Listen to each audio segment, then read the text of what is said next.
ସୁରେନ୍ଦ୍ର ସାମନ୍ତ ମହୋଦୟ ରଚିତ ଆଉ ଏକ କବିତା ଉପସ୍ଥାପନା କରିବା ପାଇଁ ଯାଉଛି, ଯାହାର ଶୀର୍ଷକ ବିଶ୍ୱାସର ଫଳ। ବିଶ୍ୱାସର ଫଳ।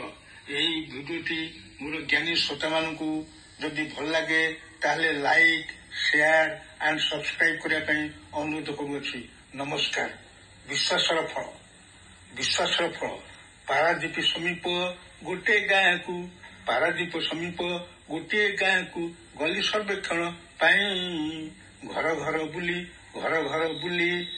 ଘର ଘର ବୁଲି ହାଲିଆ ଲାଗିଲା, ଘର ଘର ବୁଲି ହାଲିଆ ଲାଗିଲା। ହେଲି ମୁଇଁ ଧଇଁ ସଇଁ ଘରଠୁ ବାହାରି ବୃଦ୍ଧ ଲୋକଟିଏ ମୋର ହାତ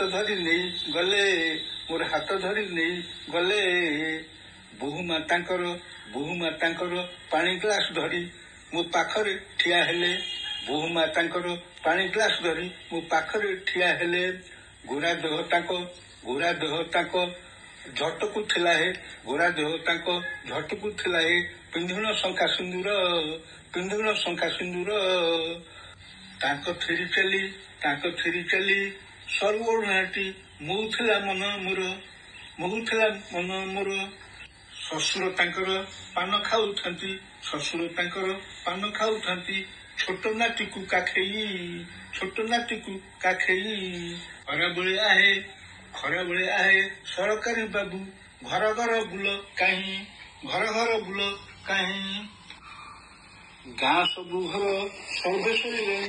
ଗାଁ ସବୁ ଘର ସର୍ବେ ସରିଲାଣି, ବାକି ଅଛି ତୁମ ଘର।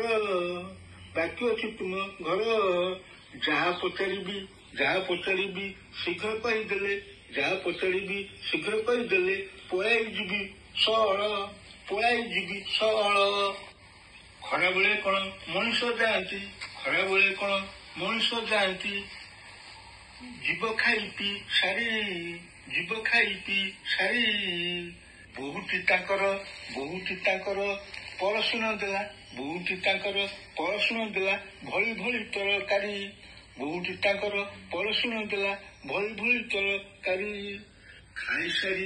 ଖାଇସାରି ପଚାରିଲି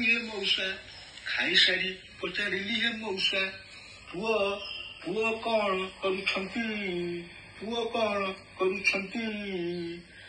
କୁହ ନାହିଁ ପୁଅ, ଆଉ ସେଇ କଥା। ଛାତି ହୁଏ କରତି। କାନ୍ଦିକି ମଉସା କହିଲେ ମୋ ପୁଅ, ଯାଇଥିଲା ଦରିଆକୁ। ମାଛ ଧରି ବହୁ ଧନ କମାଇବ। ଚାହିଁଥିଲି ତା ବାଟକୁ। ବରଷ ହେଲାଣି ପତା ମିଳୁନାହିଁ। ଆସିନାହିଁ ଆଉ ଫେରି। ଅନେଇ ପୁଅର ମୁହଁକୁ। ଲୁହ ଗଲାଣି ମୋ ମରି। ଏହି କଥା ଶୁଣି ବୋହୂମା ତାଙ୍କର ଘର କୋଣରେ ପଶିଲା। କେବଳ ତାହାର ବାହୁନାର ସ୍ୱର ମୋ କାନରେ ଶୁଭିଗଲା। ଦେଖି ବୋହୂଟିର ସଧବାର ବେଶ।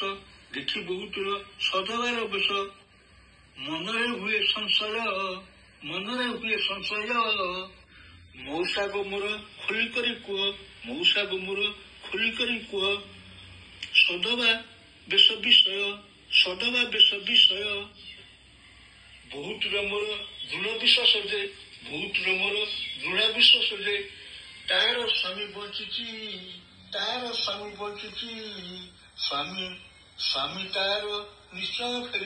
ସ୍ୱାମୀ ତାର ନିଶ୍ଚୟ ଫେରିବେ। ଏଣୁ ସଧବା ବେଶ ସାଜିଛି। ଗାଁ ମାଇପେ କାହିଁ ଟାପରା କରନ୍ତି। ତା ଗେରସ୍ତ ଫେରିବ କି? ବରଷ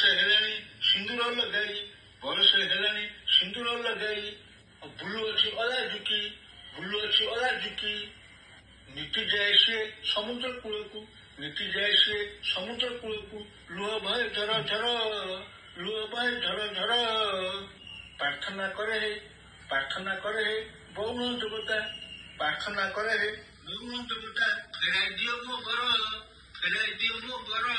ବାବୁ ଚାଲିଗଲେ ବାବୁଙ୍କ ବାଟରେ